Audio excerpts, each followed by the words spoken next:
दोस्तों एक बार फिर से हम आपके लिए Rajasthan 4th grade vacancy 2025 form fill up apply online process की अपडेट लेके आ चुके हैं। कैसे आप 4th क्लास एम्प्लॉय के लिए फॉर्म फिल कर सकते हो। 53,749 वैकेंसीज निकली हुई है जिनके लिए आप ऑल ओवर इंडिया से अप्लाई कर सकते हो। मेल और फीमेल दोनों कैंडिडेट आवेदन कर सकते हैं।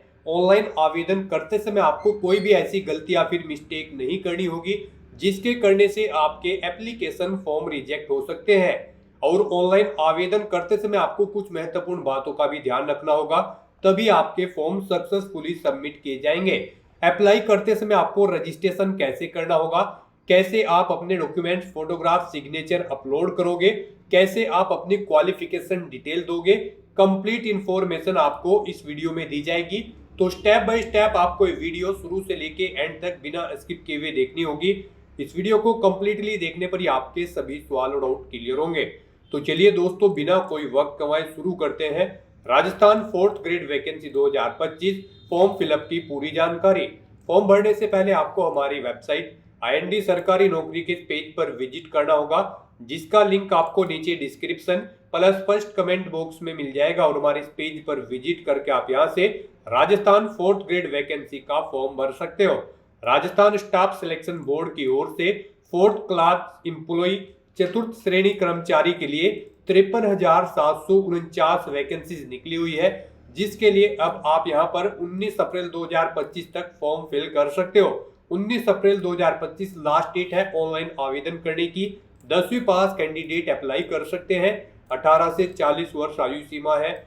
जनरल OBC के लिए रजिस्ट्रेशन फीस 600 रुपए है। OBC NCL SC/ST के लिए 400 रजिस्ट्रेशन फीस है, जो कि आप ऑनलाइन पेमेंट कर सकते हो। सिलेक्शन होगा computer based test, tablet based test, offline OMR based test के आधार पे ऑनलाइन तरीके से आपको आवेदन करना होगा। राजस्थान जॉब लोकेशन है, ऑल ओवर इंडिया से ऑनलाइन कर सकते हो। sso.rajasthan.gov.in ये इसकी ऑफिशियल वेबसाइट है, जिससे आप ऑनलाइन अप्लाई कर सकते हो। इंपोर्टेंट लिंक सेक्शन के अंतर्गत आपको ऑफिशियल नोटिफिकेशन PDF का लिंक दिया गया है। जैसे ही आप इस लिंक पर क्लिक करोगे तो आपके सामने इसकी ऑफिशियल नोटिफिकेशन की PDF ओपन हो जाएगी। चतुर्थ श्रेणी कर्मचारी सीधी भर्ती का ये नोटिफिकेशन है। सबसे पहले आप यहाँ पर ऑनलाइन आवेदन करने की प्रक्रिया चेकआउट कर सकते हो। देन उसके बाद कैटेगरी वाइज वैकेंसी आपको यहाँ पर दे दी गई है। उसके बाद में qualification detail, age limit, age relaxation की जानकारी दी गई है। साथ ही साथ यहाँ पर आपको इसमें सैलरी डिटेल, सिलेक्शन क्राइटेरिया की डिटेल, उसमें एग्जाम पैटर्न, सिलेबस की पूरी जानकारी दी गई है। और साथ ही साथ हाउ टू अप्लाई का कंप्लीट प्रोसीजर दे दिया गया है। इसमें फोटोग्राफ आपको कैसे और कितने KB में अपलोड करने होंगे, सिग्नेचर आपको कैसे और कितने KB में अपलोड करने होंगे, कंप्लीट इंफॉर्मेशन PDF में हिंदी में दे दी गई है। तो अप्लाई ऑनलाइन करने से पहले आप ये नोटिफिकेशन की PDF पूरी रीड आउट कर सकते हो। देन उसके बाद अप्लाई कर सकते हो। वैकेंसी इंक्रीज नोटिफिकेशन भी आप यहां से रीड आउट कर सकते हो, जिसमें वैकेंसीज बढ़ा दी गई है। अब 53,749 वैकेंसीज कर दी गई है, जो पहले 52,453 वैकेंसीज थी। जी हाँ दोस्तों, अप्लाई ऑनलाइन लिंक पर आप जैसे ही क्लिक करोगे तो इसका ऑनलाइन का पोर्टल ओपन हो जाएगा। यहाँ पर गाइस अगर आपने राजस्थान सिंगल साइन ऑन के पोर्टल पर पहले से रजिस्ट्रेशन कर रखा है तो यहाँ पर आकर आपको अपनी SSO ID या फिर यूजर नेम एंटर करना है, अपना पासवर्ड आपको एंटर करना है, ये कैप्चा कोड आपको यहाँ पर एंटर करना है और लॉगिन की इस बटन पर क्लिक करके आपको अपने डैशबोर्ड में लॉगिन कर लेना है और फिर वहाँ से आपको अपना फॉर्म अप्लाई करना है। और गाइस अगर आप यहाँ पर राजस्थान सिंगल साइन ऑन के पोर्टल से किसी भी भर्ती के लिए फर्स्ट टाइम अप्लाई करने जा रहे हो तो सबसे पहले यहाँ पर आपको अपना रजिस्ट्रेशन करना होगा। उसके लिए आपको रजिस्ट्रेशन की ये टैब दी गई है, तो यहाँ पर आपको रजिस्ट्रेशन की इस टैब पर क्लिक करना है। उसके बाद आपके सामने यहाँ पर रजिस्ट्रेशन का इंटरफेस ओपन होगा। यहाँ पर भी आपके पास दो ऑप्शन है, आप सिंपली सिटीजन या फिर उद्योग है तो आप इस ऑप्शन पर क्लिक करें, गवर्नमेंट एम्प्लॉय है तो आप इस ऑप्शन पर क्लिक करें गवर्नमेंट एम्प्लॉय की टैब पर। फिर यहाँ पर आप अपना SIPF इस ऑप्शन पर क्लिक करें, फिर आप अपना SIPF नंबर एंटर करें, अपना SIPF का पासवर्ड एंटर करें और नेक्स्ट ऑप्शन पर क्लिक करके अपना रजिस्ट्रेशन की आगे की टास्क कंप्लीट कर ले। गाइस यहाँ पर अगर आप सिंपली सिटीजन है तो आपको इस ऑप्शन पर क्लिक करना है। फिर यहाँ पर आपको रजिस्ट्रेशन करने के लिए दो ऑप्शन मिलेंगे। आप यहाँ पर जन आधार और गूगल के थ्रू अपना रजिस्ट्रेशन कर सकते हो। जन आधार के थ्रू केवल राजस्थान रेजिडेंट के कैंडिडेट ही अपना रजिस्ट्रेशन कर सकते हैं और गूगल के थ्रू यहाँ पर राजस्थान के साथ साथ सभी स्टेट के कैंडिडेट अपना वन टाइम रजिस्ट्रेशन कर सकते हैं। तो यहाँ पर आपको गूगल के इस ऑप्शन पर क्लिक करना है। उसके बाद आपके सामने कुछ इस तरह से इंटरफेस ओपन होगा। अब यहाँ पर आपको अपनी जीमेल आईडी एंटर करनी है और फिर आपको नेक्स्ट के इस ऑप्शन पर क्लिक कर देना है। उसके बाद यहाँ पर आपको कंटिन्यू की स्टेप पर क्लिक करना है। नेक्स्ट आपके सामने कुछ इस तरह से इंटरफेस शो होगा। आपकी ईमेल आईडी के शुरू के कैरेक्टर को यहाँ पर आपका एसएसओ आईडी या फिर यूजर नेम सेट कर दिया गया है एसएसओ की तरफ से। अगर इसमें आप चेंज करना चाहते हैं तो आप अपने अकॉर्डिंग ABCDXYZ कुछ भी आप इसमें चेंज कर सकते हो। और फिर यहाँ पर अगर ये ग्रीन कलर में है तो यानी कि ये यूजर नेम अवेलेबल है, और अगर ये रेड कलर में होगा और यहाँ पर क्रॉस का निशान होगा तो फिर ये अवेलेबल नहीं होगा। आपको उसमें कुछ चेंज करना होगा और अपने अकॉर्डिंग यहाँ पर आपको अपना यूजर नेम सेट कर लेना है। उसके बाद यहाँ पर आपको अपना पासवर्ड एंटर करना है। गाइस यहाँ पर आपका पासवर्ड 8 से 30 कैरेक्टर के बीच में होना चाहिए। यहाँ पर आपको पासवर्ड की गाइडलाइन दी गई है। इस गाइडलाइन के अकॉर्डिंग आपको अपना पासवर्ड यहाँ पर रेडी करना है।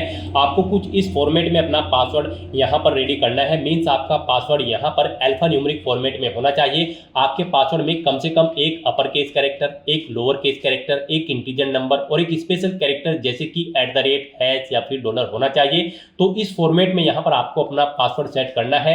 वही पासवर्ड आपको कंफर्म पासवर्ड फील्ड में एंटर करना है। उसके बाद यहाँ पर आपको अपना मोबाइल नंबर एंटर करना है। फिर आपको इसे नीचे स्क्रॉल डाउन करना है। फिर यहाँ पर आपको अपना मोबाइल नंबर एंटर करना है या फिर ईमेल आईडी एंटर करनी है। और उसके बाद गाइस यहाँ पर आपको रजिस्टर की इस टैब पर क्लिक कर देना है। इस तरह से यहाँ पर आपका रजिस्ट्रेशन सक्सेसफुली कंप्लीट हो जाएगा। आपको एक यूजर आईडी और पासवर्ड आपके रजिस्टर्ड मोबाइल नंबर पर सबमिट कर दिया गया है। आपको उसे केयरफुली नोट डाउन करके रख लेना है फ्यूचर यूज के लिए। और यहाँ पर अब आपको ओके के इस बटन पर क्लिक करना है। नेक्स्ट आपके सामने कुछ इस तरह से इंटरफेस ओपन होगा। गाइस यहाँ पर अब आपको अपनी एसएसओ आईडी या फिर यूजर नेम एंटर करना है।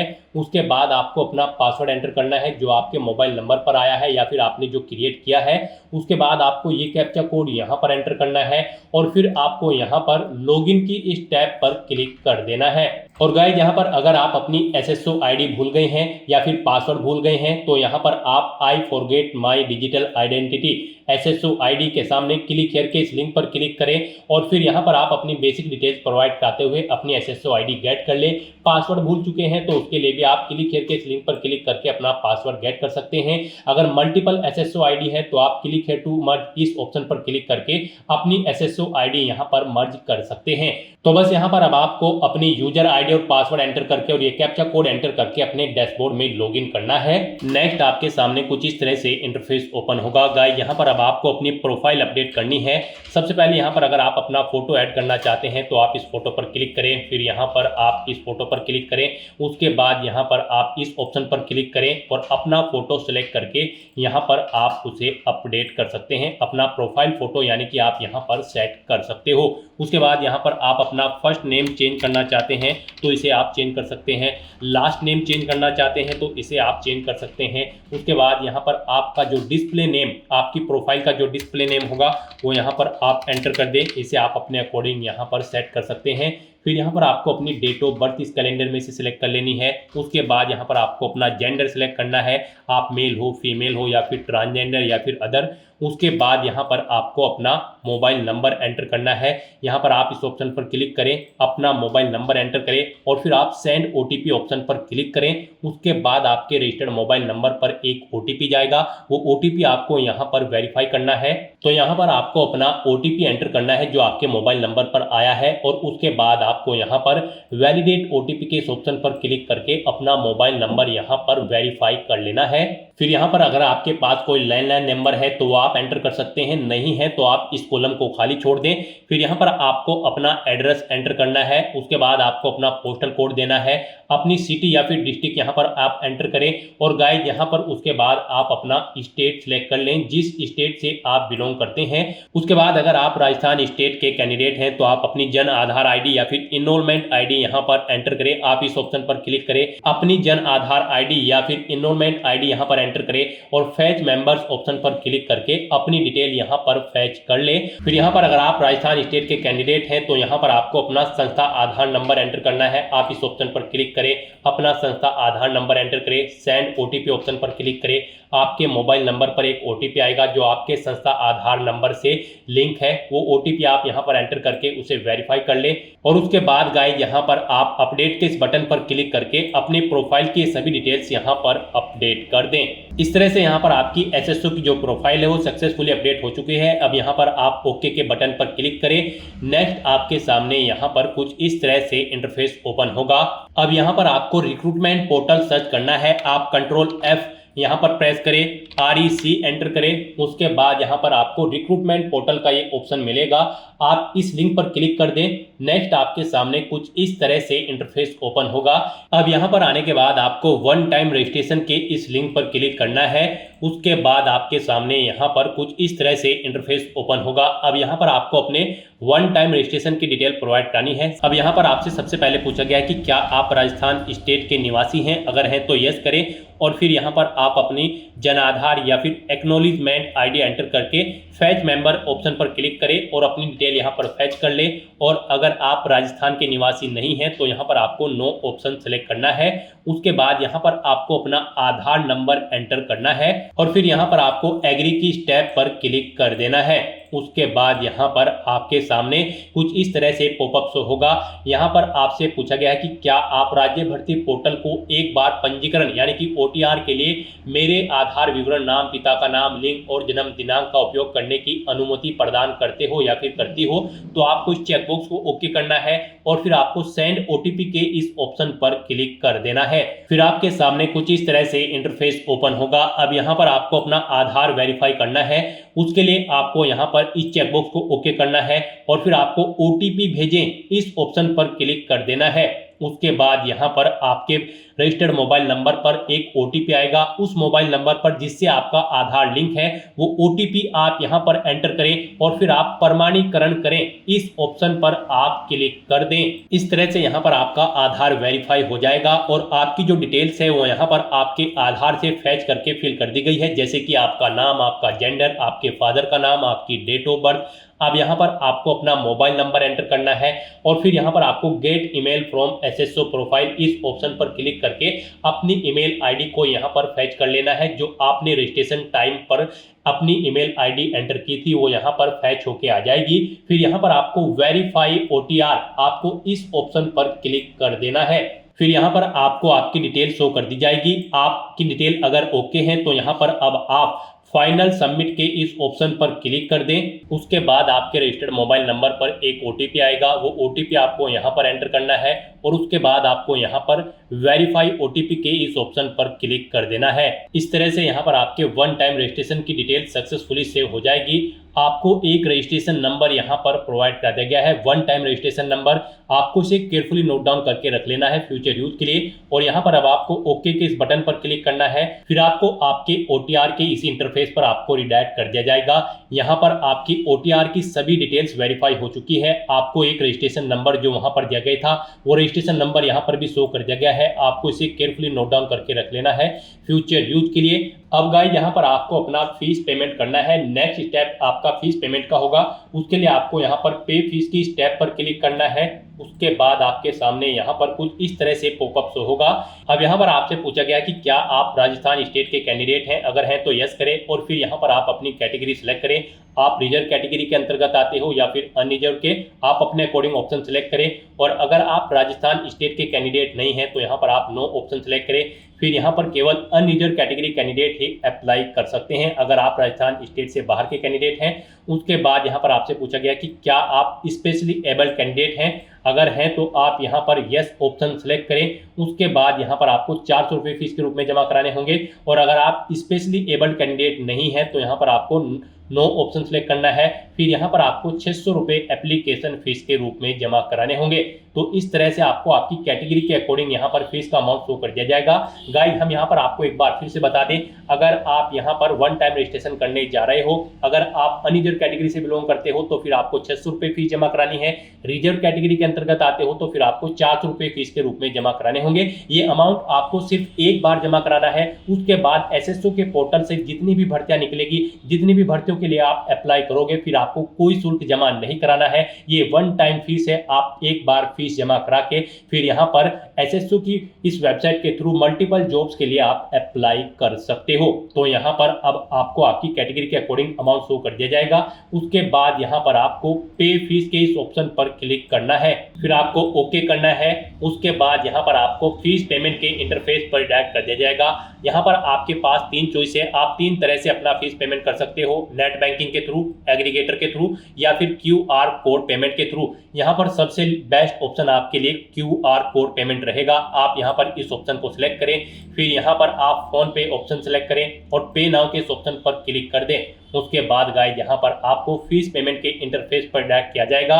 नेक्स्ट आपके सामने कुछ इस तरह से इंटरफेस ओपन होगा। यहाँ पर आप 2 तरह से फीस पेमेंट कर सकते हो, QR कोड के थ्रू या फिर आप अपने मोबाइल नंबर के थ्रू यहाँ पर फीस पेमेंट कर सकते हो। आपके लिए यहाँ पर बेस्ट ऑप्शन QR कोड रहेगा, तो यहाँ पर आप शो कोड ऑप्शन पर क्लिक करें। आपके सामने ये QR कोड शो होगा, आप अपने किसी भी UPI से इसे स्कैन करें और अपना फीस पेमेंट कर दें। सक्सेसफुली फीस पेमेंट करने के बाद आपको आपके OTR के डैशबोर्ड पर डायरेक्ट कर दिया जाएगा।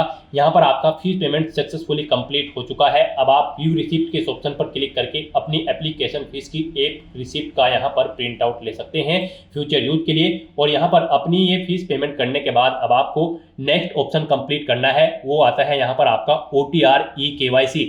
आपको इस ऑप्शन पर क्लिक करना है। अब यहाँ पर गाइस आपको अपना लाइव फोटो कैप्चर करना है और अपना हैंड रिटन डिक्लेरेशन डॉक्यूमेंट आपको अपलोड करना है। लाइव फोटो कैप्चर करने के लिए आपको कुछ गाइडलाइंस दी गई है, इन्हें ध्यान में रखते हुए आपको अपना फोटो यहाँ पर कैप्चर करना है। यहाँ पर 5 सेकंड के टाइमर के पश्चात अभ्यर्थी अपनी पलक 2-3 बार झपकाए। यदि आपकी फोटो बंद आंखों के साथ कैप्चर हुई है तो आप दोबारा से अपनी फोटो कैप्चर करें और फोटो कैप्चर करते समय आपको कैमरे की तरफ देखना है। अगर आप चश्मे का इस्तेमाल करते हैं तो आप अपना फोटो चश्मे के साथ ही लें, परंतु इस बात का ध्यान रखें कि चश्मे पर रोशनी के कारण फोटो अस्पष्ट अथवा चमक के साथ कैप्चर ना हो। बिल्कुल साफ फोटो आपका होना चाहिए। साथ ही साथ यहाँ पर अभ्यर्थियों को सुनिश्चित करना होगा कि लाइव फोटो साफ एवं पर्याप्त रोशनी में पृष्ठभूमि के साथ ली गई हो। धुंधली अथवा अंधकार में फोटो यहाँ पर एक्सेप्ट नहीं होगी। गाइस यहाँ पर अगर आपका फोटो स्पष्ट नहीं है तो आप बार बार अपना फोटो कैप्चर कर सकते हैं, परंतु एक बात आपको याद रखनी है, OTP के माध्यम से वेरिफिकेशन के पश्चात फाइनल सबमिट किए जाने के बाद आपको अवसर नहीं मिलेगा।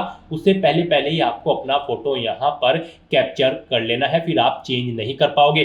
तो यहाँ पर इन दिशा निर्देश को रीड करने के बाद आपको इस चेकबॉक्स को ओके करना है। उसके बाद आपको टेक फोटो इस ऑप्शन पर क्लिक करना है। तो यहाँ पर अपना फोटो कैप्चर करने के बाद फिर आपको अपना hand written declaration document upload करना है। उसके लिए यहाँ पर आपको फॉर्मेट दिया गया है, आप सैंपल फाइल के इस लिंक पर क्लिक करें। नेक्स्ट आपके सामने यहाँ पर ये PDF ओपन हो जाएगी।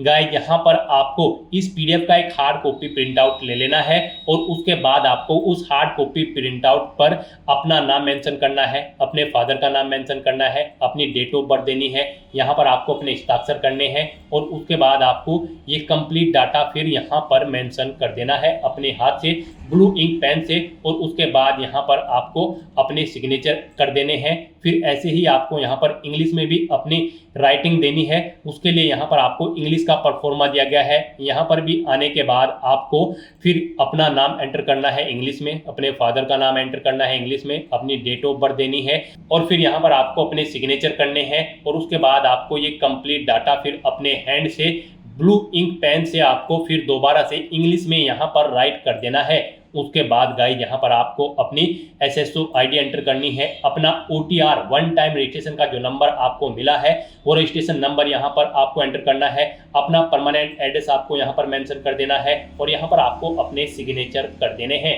इस तरह से आपको अपना ये हैंड रिटन डिक्लेरेशन डॉक्यूमेंट तैयार कर लेना है और फिर इसका आपको फोटो खींचकर अपने कंप्यूटर में सेव कर लेना है, यानी कि इसकी एक सॉफ्ट कॉपी, और फिर आपको अपना वो डॉक्यूमेंट यहाँ पर अपलोड करना होगा। यहाँ पर आपका ये डॉक्यूमेंट PDF फॉर्मेट में होना चाहिए, साइज उसका 100 से 200 KB के बीच में होना चाहिए। तो यहाँ पर आपको चूज फाइल बटन पर क्लिक करना है, फाइल को सिलेक्ट करना है और अपना ये हैंड रिटन डिक्लेरेशन डॉक्यूमेंट यहाँ पर अपलोड कर देना है। गाइस हम आपको सैंपल के तौर पर दिखा रहे हैं, कुछ इस तरह से यहाँ पर आपको अपना हैंड रिटन डिक्लेरेशन डॉक्यूमेंट तैयार करना है और फिर इसे आपको अपलोड कर देना है। अपना फोटो अपलोड करने के बाद और हैंड रिटन डिक्लेरेशन अपलोड करने के बाद अब आपको सबमिट eKYC की इस टैब पर क्लिक करना है। उसके बाद में आपको इन चेक बॉक्सेस को ओके करना है और सेंड OTP की टैब पर क्लिक कर देना है। एक OTP आपके मोबाइल नंबर और ईमेल एड्रेस पर सबमिट किया गया है। वो OTP आपको इस बॉक्स में एंटर करना होगा और फाइनल सबमिट की इस टैब पर क्लिक कर देना होगा। इस तरह से आपकी OTR eKYC कंप्लीट हो चुकी है।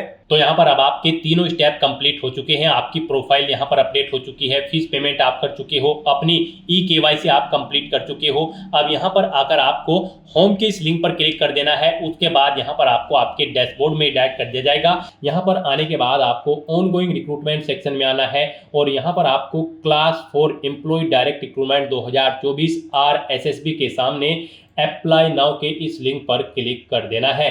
गाइस यहाँ पर कुछ कैंडिडेट के सामने अप्लाई नाउ लिंक पर क्लिक करते हुए मैसेज आएगा। यहाँ पर आपको अपना वन टाइम रजिस्ट्रेशन की फीस अगर आपने अभी तक जमा नहीं कराई है तो पहले आप उसे जमा करा दें और अपनी OTR eKYC यहाँ पर कंप्लीट कर लें। उसके बाद ही आप इस भर्ती में अप्लाई करने के लिए एलिजिबल होंगे। और अगर आपने पहले से अपने ये स्टेप्स कंप्लीट कर रखे हैं तो बस यहाँ पर अब आपको अप्लाई नाउ के इस लिंक पर क्लिक करना है। उसके बाद आपके सामने कुछ इस तरह से इंटरफेस ओपन होगा। अब यहाँ पर आने के बाद आपको क्लास 4 की इस टैब पर क्लिक कर देना है। फिर यहाँ पर आपके सामने कुछ इस तरह से इंटरफेस होगा। यहाँ पर आपसे आपका OTR डाटा रिव्यू आपको दिया गया है। आप ये डाटा यहाँ पर कंफर्म करें।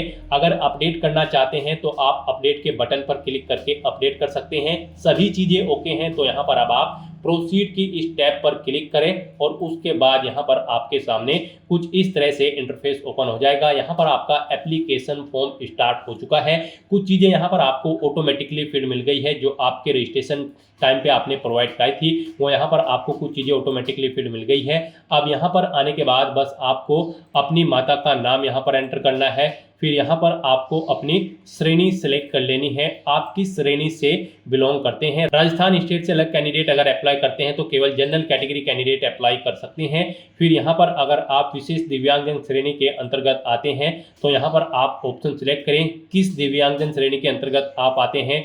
नहीं आते हैं तो यहाँ पर आप नॉट एप्लीकेबल ऑप्शन सिलेक्ट कर लें। उसके बाद यहाँ पर आपको उप विशेष दिव्यांगजन श्रेणी सिलेक्ट करनी है अगर आप दिव्यांगजन श्रेणी के अंतर्गत आते हो। उसके बाद यहाँ पर आपको अपनी श्रेणी का प्रमाण पत्र संख्या देनी होगी और फिर आपको बताना होगा कि क्या आपको स्रोत लेखक की आवश्यकता है।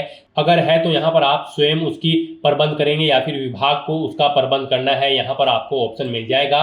और गाइस अगर आप यहाँ पर विशेष दिव्यांगजन श्रेणी के अंतर्गत नहीं आते हो तो फिर आगे के ये ऑप्शन आपको यहाँ पर डिसेबल्ड कर दिए जाएंगे। उसके बाद यहाँ पर आपको अपना रिलीजन सिलेक्ट करना है, अपनी वैवाहिक स्थिति मैरिटल स्टेटस आपको बताना है, आप मैरिड हो या फिर अनमैरिड हो या फिर डाइवोर्स हो, आप अपने अकॉर्डिंग ऑप्शन सेलेक्ट करें। उसके बाद यहाँ पर अगर आप मैरिड हो तो यहाँ पर आपको अपने जीवित बालक की संख्या देनी है और आपको यहाँ पर आपका मोबाइल नंबर ऑटोमेटिकली फिर मिल जाएगा। अपना व्हाट्सएप मोबाइल नंबर देना चाहते हैं तो वो यहाँ पर आप दे सकते हैं।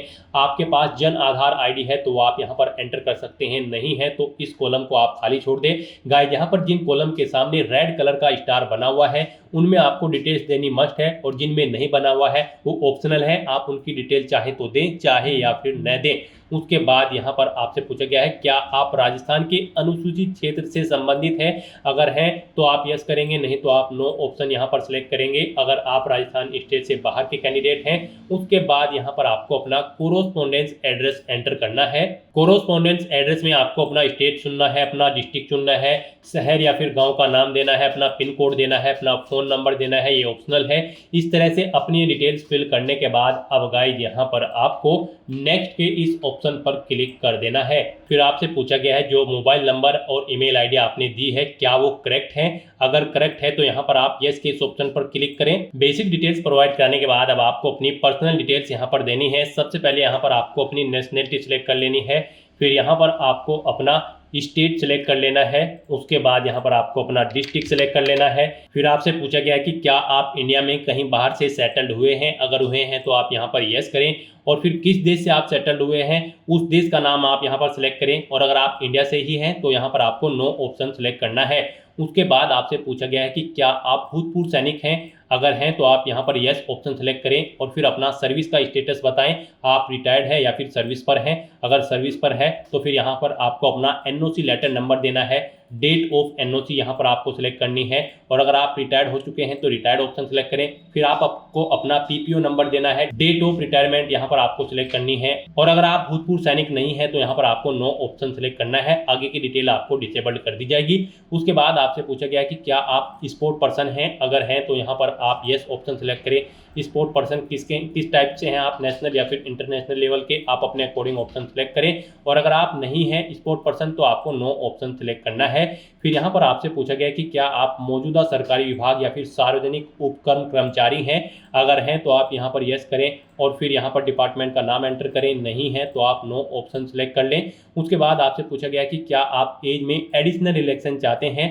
अगर यहाँ पर एडिशनल इलेक्शन एक्स प्रिजनर यानी कि जेलर को मिलेगा, एनसीसी कैडेट इंस्ट्रक्टर को मिलेगा, आर्मी कैंडिडेट को मिलेगा। यहाँ पर अगर आपको नहीं चाहिए एज में इलेक्शन तो फिर आपको नॉट एप्लीकेबल ऑप्शन सेलेक्ट करना है। इस तरह से अपनी ये डिटेल फिल करने के बाद अब आपको नेक्स्ट के इस ऑप्शन पर क्लिक कर देना है। नेक्स्ट गाइड, यहाँ पर आपको अपनी एजुकेशनल क्वालिफिकेशन और एक्सपीरियंस की डिटेल देनी है। यहाँ पर आपको सबसे पहले इस चेकबॉक्स को ओके करना है। उसके बाद यहाँ पर आपको अपनी क्वालिफिकेशन की डिटेल देनी है। यहाँ पर ग्रेड 4 की इस पोस्ट पर अप्लाई करने के लिए आपका 10वीं क्लास पास आउट होना जरूरी है। किसी वेल रिकॉग्नाइज्ड बोर्ड या फिर स्कूल से 10वीं पास कैंडिडेट यहाँ पर इस भर्ती में पार्टिसिपेट करने के लिए एलिजिबल हैं, अप्लाई कर सकते हैं। तो यहाँ पर आपको अपनी 10वीं क्लास की डिटेल देनी है। पहले यहाँ पर आपको सब्जेक्ट ग्रुप देना है। आपके पास 10वीं में साइंस था, आर्ट था, कॉमर्स थी, आप अपने अकॉर्डिंग यहाँ पर अपना सब्जेक्ट ग्रुप एंटर करें। फिर यहाँ पर आपको बोर्ड का नाम देना है, किससे आपने अपनी 10वीं क्लास पास आउट की है। फिर यहाँ पर आपको अपना 10वीं क्लास का रोल नंबर देना है। रिजल्ट का परिणाम आपको बताना है, आपका जो रिजल्ट है वो सीजीपीए में आया था, ग्रेड में, परसेंटेज में या फिर अवेटेड है। यानी कि यहाँ पर 10वीं क्लास में अगर आप अपियर्ड हो तब भी आप इस भर्ती में अप्लाई कर सकते हो अगर आपका रिजल्ट अवेटेड है। तो यहाँ पर आप अपने अकॉर्डिंग ऑप्शन सेलेक्ट करें। उसके बाद यहाँ पर आपको पासिंग ईयर देना है, कब आपने अपनी 10वीं क्लास पास आउट की है, फिर कितने % मार्क्स आपने ऑब्टेन किए हैं वो यहाँ पर आप एंटर करें। उसके बाद यहाँ पर अगर आपने अपनी 12वीं क्लास पास आउट कर रखी है तो उसकी डिटेल भी आप ऐसे ही प्रोवाइड कर सकते हैं। कोई आपके पास डिप्लोमा है तो उसकी डिटेल दें।